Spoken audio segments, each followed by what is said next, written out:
Edukia.com et le service d'écoute Tout Oui vous présentent Parlons Jeunes, l'émission qui donne la parole aux jeunes et aborde les thèmes qui les touchent au quotidien. Selon l'OMS, la dépression est une maladie qui se caractérise par une tristesse persistante, une perte d'intérêt pour les activités qui normalement procurent du plaisir et une incapacité à accomplir les tâches quotidiennes, pouvant aller jusqu'à l'automutilation ou au suicide. La dépression n'arrive pas qu'aux autres, et à des cultures en particulier. Elle peut toucher toutes les personnes, indépendamment de l'âge, du sexe, du statut social, de l'appartenance ethnique ou du pays d'origine.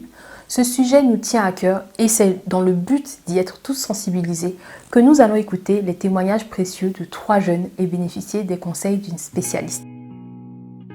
Il est temps de rencontrer nos invités et d'écouter leurs témoignages. Nous commençons avec Hassan.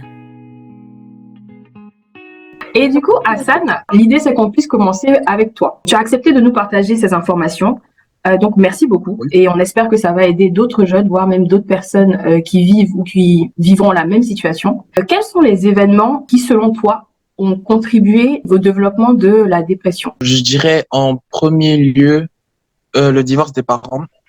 D'accord. Après, il y a eu les premiers échecs, parce que au début, genre, je vivais une vie, on pouvait dire, assez linéaire. Genre, je gagnais tout le temps. Et un jour, brusquement, comme ça, j'ai commencé à tout perdre. Et tout est allé crescendo, donc je savais plus comment gérer ça. Donc, c'est les 2 événements. Ok, d'accord. Ça t'est arrivé à peu près il y a combien d'années? Là, il y a 1 an et demi, 2 ans. Donc, c'est une question aussi qu'on avait avec Mariam, à savoir comment tu t'es rendu compte que tu souffrais de dépression? Au début, je m'étais pas rendu compte, mais j'étais en fait tout le temps triste, tout le temps renfermé sur moi. J'aimais pas vraiment partager les choses. J'avais tout, j'accumulais tout en moi. Pour ce que je traversais, bon, il y avait la tristesse, la colère, beaucoup d'émotions, un peu, je sais pas comment exprimer ça. Il y avait tout en même temps. J'étais joyeux, en même temps, j'étais triste. Je pouvais être à un mariage, ce qui est censé être amusant, épanouissant, mais je vais pleurer, je sais pas pourquoi. Il y a des jours où j'avais envie de disparaître, il y a des jours où j'avais envie de vivre, je sais pas, comment vraiment, je trouve pas les termes exacts, comment vraiment exprimer ce qu'il y avait. Il n'y a pas de mots sur ça, en fait. J'avais ça en permanence, c'est-à-dire, j'avais traîné ça sur 2-3 ans, comme ça. Neutre. Alors, neutre, ça veut dire ni heureux, ni malheureux, entre les deux, ou bien tu alternais, justement, ça faisait un peu aussi l'effet roller coaster. Donc, plutôt comme ça. La plupart du temps, j'étais neutre, mais parfois, il y avait quand même des personnes bienveillantes qui arrivaient quand même à me donner le sourire. Et il y avait d'autres aussi qui avaient le chic pour me rendre triste. Et bon, ça va, quoi. Ok, en quoi faisant?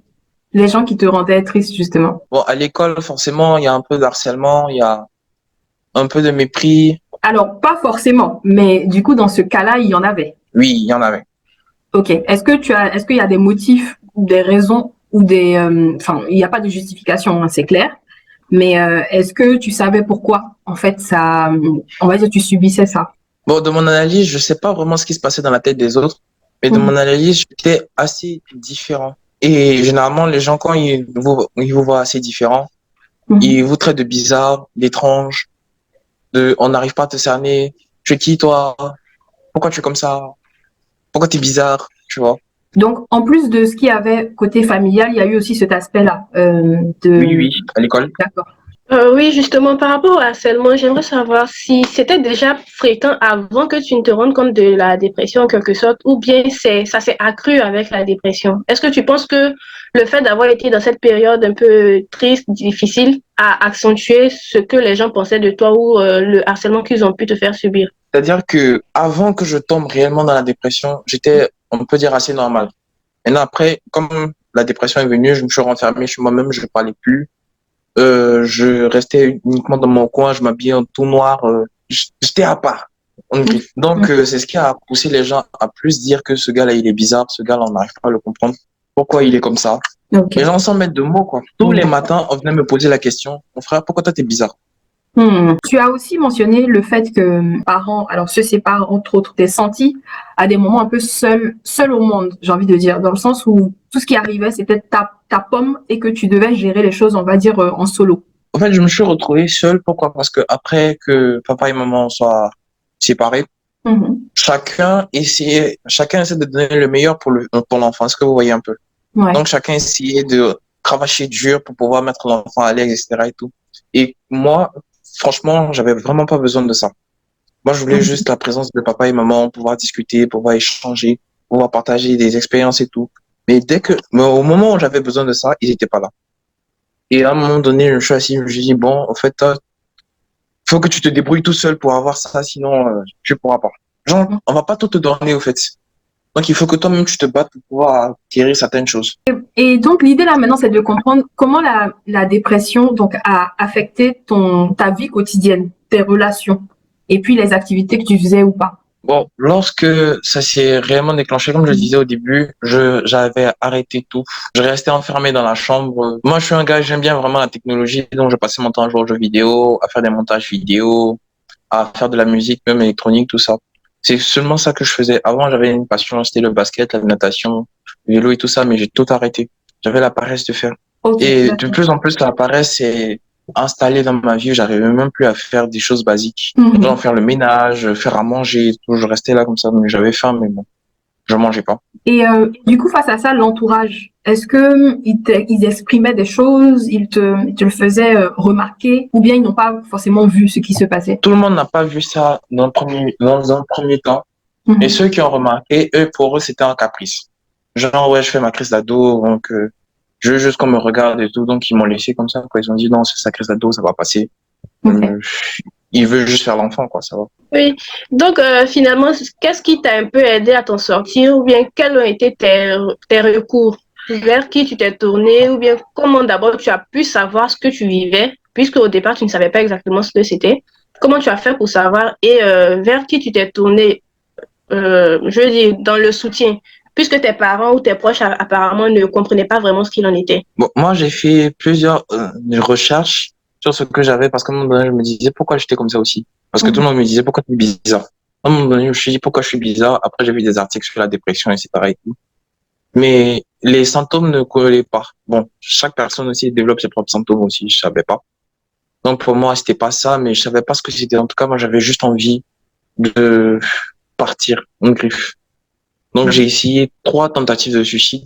C'est la dernière tentative où les parents étaient au courant Mhm. et qu'ils ont vu que c'était assez grave. Pour certains, bon, pas tous les parents, mais pour certains, c'était encore un caprice. Genre, je regardais une série américaine où il y a un Mhm. petit qui s'est suicidé là-bas, ils ont dit, bon, il a envie de reproduire et tout, mais sinon, ça va aller, ça va passer, quoi. Mais ma mère a vu que, bon, quand même, genre, arrivé jusque-là, c'est assez extrême, quoi. Donc, elle a pris attache avec un psychologue. C'est comme ça, j'ai fait 8 mois de thérapie et maintenant, ça va, quoi. D'accord. Donc, ce que tu dis aussi, c'est que, alors, il y a eu la minimisation de certaines personnes. Peut-être les premières tentatives, comme tu as dit, n'ont même pas suffi finalement à leur faire comprendre qu'il y avait vraiment quelque chose, enfin, un problème, on va En dire fait, réel. ils étaient pas au courant. Ils étaient pas au D'accord. courant. Jusqu'à présent, ils sont Ok. pas au courant. Ok. Parce que du coup, la première fois, enfin, ou la deuxième fois, qui t'a secouru, qui s'est aperçu en fait de ça? Au fait, ça n'a pas marché. Ok. Personne m'a D'accord. secouru, ça n'a pas marché, au fait.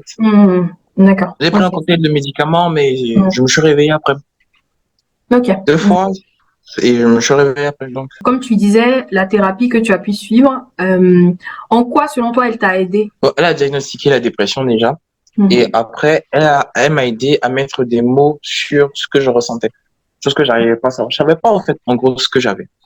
Mais à force de parler, à force d'écouter, à force de me dire, voilà pourquoi tu réagis comme ça, parce que voilà, tu réagis comme ça, parce que voilà, j'ai commencé à comprendre, etc. et tout, comment ça va. Maintenant, quelques exercices aussi. Et puis, maintenant, j'arrive à positiver, comme je le dis. Ok. C'est les raisons que tu nous énonces maintenant de manière très claire. Est-ce que justement avec la thérapie, c'est ça aussi, ça a pris son sens, c'est devenu plus clair pour toi-même? C'était même pendant la thérapie, Mhm. je me suis senti mieux. Ok. Parce que maintenant, je savais ce que j'avais et je savais comment faire pour ne pas y retomber, au fait. Quand, Très par bien. exemple, j'avais des sauts d'humeur, on me Mhm. disait, par exemple, de marcher ou bien d'écrire. Et c'est comme ça qu'après, j'ai commencé à développer ces habitudes-là. Lorsque je me sens mal, soit je vais faire les 100 pas, soit je vais écrire, soit je vais faire une activité qui me plaît bien. Et ça me permet d'oublier et d'effacer ça. C'est grâce à la thérapie que j'ai appris à quand même gérer ça. Ok, d'accord. Je sais que pour telle émotion, je dois faire telle activité pour pouvoir être équilibré. Quelles sont les activités que tu utilises, on va dire un peu comme thérapie, mais comme tu as dit, un peu pour équilibrer ces émotions? Un peu pour équilibrer, moi, je fais un peu de boxe. Je pratique aussi le VTT en forêt. Je fais la natation aussi. Et lorsque c'est pas possible de faire ces activités-là, soit j'écris, soit je crée quelque chose. Un peu comme un artiste, de toute façon. Ouais, totalement. Ok. Je vais écrire un texte, soit je vais faire de la musique, ou soit je vais dessiner. En tout cas, je vais faire un truc comme ça, quoi. Ok. Il y a une expression que les Américains ou les anglophones utilisent, c'est turn the pain into power ou un truc comme ça. Mais c'est dans le sens où quand quelque Oui, oui. chose te fait mal ou est douloureux, essayer de Je transforme en force. exactement le transmuter, le transformer en quelque chose de soit beau, soit artistique, soit voilà. Donc, ok, j'entends parfaitement. Ok. Alors, Mariam. Oui, je voulais savoir aussi, est-ce que maintenant tes proches, tes parents, ils comprennent en fait que ce que tu vivais, c'était vraiment sérieux, que c'était pas juste un caprice comme ils le croyaient. Est-ce que leur avis a changé en fait par rapport à ce que tu vivais? Là, il n'a pas trop changé, hein. Vu que je suis redevenu normal, en griffe, pour eux, ils sont convaincus que c'était un caprice. Parce que Ok. pour eux, lorsque tu as ce genre de truc-là, après, tu deviens fou, on t'interne, tout ça et tout. Et vu que j'ai pas eu ça, pour eux, c'était juste un caprice passager. Étant donné que tu as vu une psychologue, selon ce que j'ai compris, Oui. qui t'a envoyé vers la psychologue? C'est ma mère, c'est elle qui a quand même pris le truc au sérieux. D'accord. Et malgré le fait que tu suivais une thérapie et tout ça, les autres à côté, ils continuaient quand même de penser que c'est vraiment un caprice.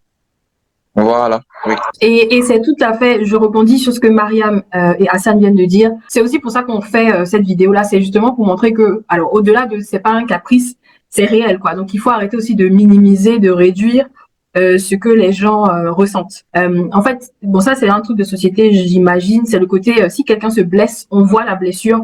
Donc, forcément, ça a plus de poids que si quelqu'un a, entre guillemets, hein, une blessure à tout ce qui est mental et tout, ou psychologique, où là, on arrive à moins comprendre ce que ressent et éprouve l'autre. On ne prend vraiment pas au sérieux tant que le côté mental ne se répercute pas sur l'apparence physique. Donc, tant qu'on ne devient pas littéralement fou et qu'on ne te voit pas te promener nu, on ne prend vraiment pas au sérieux. Et là, quand même, il y a eu jusqu'à 3 tentatives de suicide. C'était un moyen d'interpeller, je crois. Heureusement encore qu'il y a une personne qui a vraiment cru en toi et cru que tu vivais vraiment quelque chose de pas normal.